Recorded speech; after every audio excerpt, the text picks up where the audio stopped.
Fresh round of Cop City protesters facing charges. Today, more than 60 people were indicted on RICO charges by the Attorney General's office. The indictments stem from multiple acts of violence from protesters against Atlanta's Public Safety Training Center. Video from March shows agitators throwing fireworks and Molotov cocktails at officers. Atlanta News 4's Patrick Quinn joins us live tonight. So other charges in this indictment include domestic terrorism and money laundering too, right? Alan, Attorney General Chris Carr tonight, he said that this group allegedly worked together in more than 200 acts of violence surrounding the movement against the building of the Public Safety Training Center set to go right here in DeKalb County. Now, critics tonight, they were quick to say that's not true. This group, not only did they not work together, a lot of them didn't even know each other. Carr's team said that doesn't matter for RICO charges here in Georgia.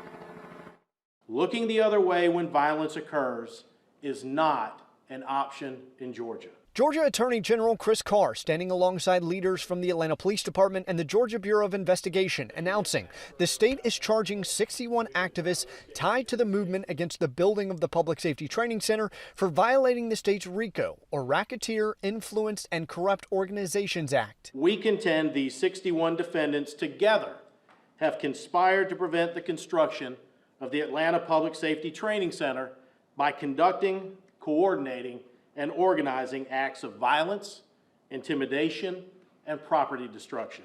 Carr said the group conspired together in 225 acts over 3 years, including burning police vehicles during a January protest in downtown Atlanta and throwing fireworks at officers at the site of the facility in March. Financial organizers were also included in the indictment.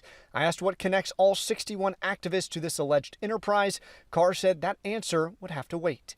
At this point, the indictment speaks for itself. Carr would not detail a timeline of prosecution. Critics like movement organizer Kamal Franklin told me this is just an attempt to silence people's right to protest.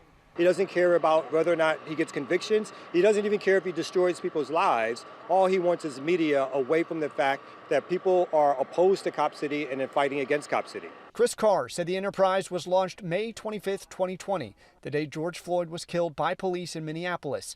11 months before, a new training facility was proposed by Atlanta leaders.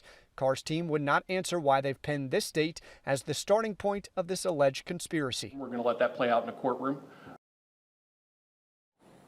And it is somewhat peculiar that this case is being heard in Fulton County and not in DeKalb County, where the site is and where the majority of the arrests were made. However, under the state's RICO Act, that is allowed. Now, worth noting that Sherry Boston, District Attorney for DeKalb County, she recused herself from this process due to differences in the prosecutorial process. AG Chris Carr, he will be the lead prosecutor in this case.